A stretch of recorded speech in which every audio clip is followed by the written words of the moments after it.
Okay, welcome to episode 8 of Making It with Millennial Moms. Today, Allie has something she's made before. I have never made them, so I'm gonna let her take over.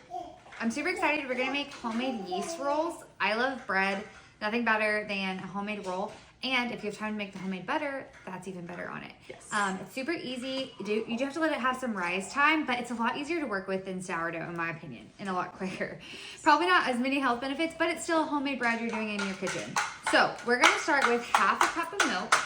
I already have it measured here, so half a cup.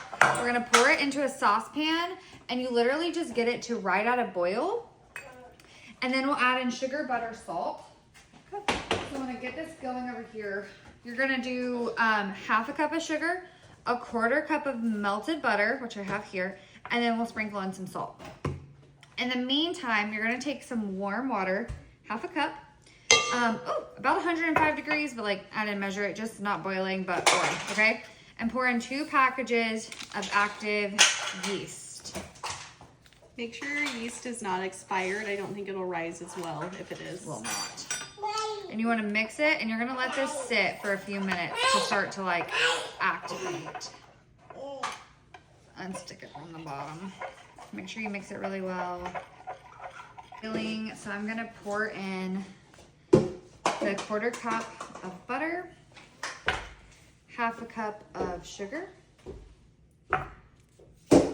salt to taste, and then mix this up. Tucky, no! Ah! Okay, wow, that was fun. Okay, so now you're gonna take the yeast mixture and pour it into a mixing bowl.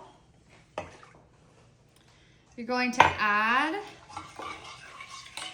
this butter, milk, sugar combo. Okay, and then you're going to add in 2 cups of flour. You're gonna do 2 fresh farm eggs. They don't have to be fresh, but they're better like that. And you're gonna beat them using the spoon, plus dishes. Mom life. Okay, we're gonna pour this in.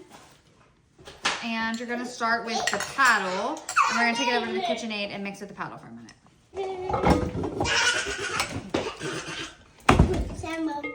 Sorry, Mom. Don't hit, that hurt. Sorry, Mom. Thank you. You have to be nice. Okay. Okay, so we're gonna mix with the mixer with the paddle for a few minutes till it starts to get doughy. And then we're gonna add 2 to 2.5 more cups of flour, and we'll use the mixing hook for that. So just let this go for like 2 minutes, mix it nice. You don't have to have a KitchenAid mixer, but it does make, it's okay if you can't see, it does make your life a whole lot easier. If you don't have one, you can use a hand mixer or you can beat it yourself. Totally fine. This is just my cheater way of doing this. It definitely makes making breads, any type of rolls or anything like that, so much easier. Okay, so now this has like, you can see like a super smooth consistency. So we're gonna add 2 to 2.5 more cups of flour. Okay, so we're gonna add in 2 more cups of flour. You might need 2.5, you might need 2. It kind of depends on the stickiness of your dough and like the climate of your kitchen. So we're gonna start with 2 and use the dough hook and see what it looks like. Okay. So Emily saved the day and got the dough hook on. Yay. And we're gonna mix with the dough hook. Jane, do not. And you're gonna let it mix till it starts to form a dough. Put it on like medium, fast enough where it's getting somewhere, but you don't want it to be sloshing flour anywhere.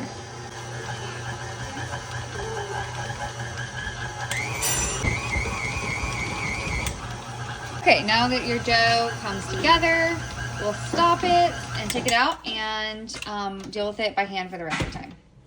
Hot!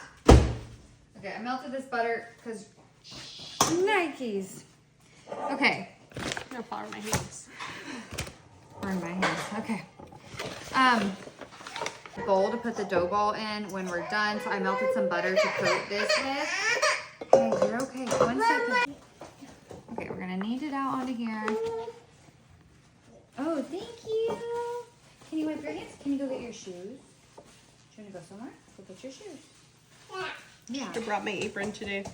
Yeah, we should have. This would definitely. This was be the an apron day. Get some shoes, Chuck. Okay, we're just incorporating it together. Nothing crazy.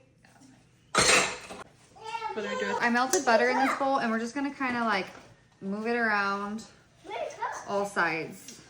You're gonna place the dough ball in here, and you're gonna coat it kind of to where all sides of the dough ball are coated by the butter. So it'll look kind of greased like this. Then you're gonna cover it and let it rise for an hour in a warm spot. If you don't have a warm spot, set it in a window, but cover it with like a cloth towel and wait. I got a jacket. I love your jacket. Thank you.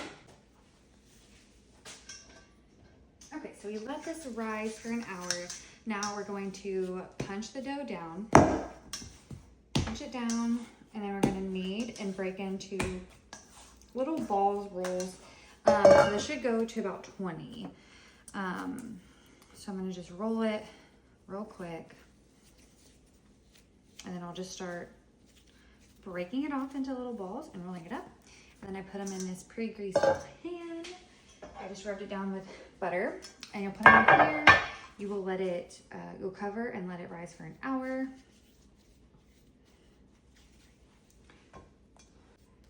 Kind of like form them to each other, you know, little dough balls. And they're all gonna be different sizes, and that's okay. But once you're done with this, you'll cover and let this sit for an hour. Let them rise, and then you'll bake at 375. I just kind of pinch off something that's about the size of my palm.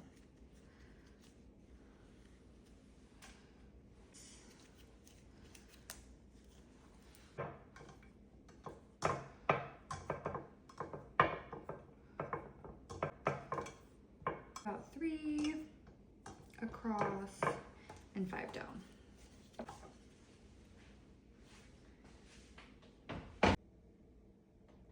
Okay, so I've been letting these rise about an hour, cover them up. So they're definitely way more risen. So we're gonna cook them.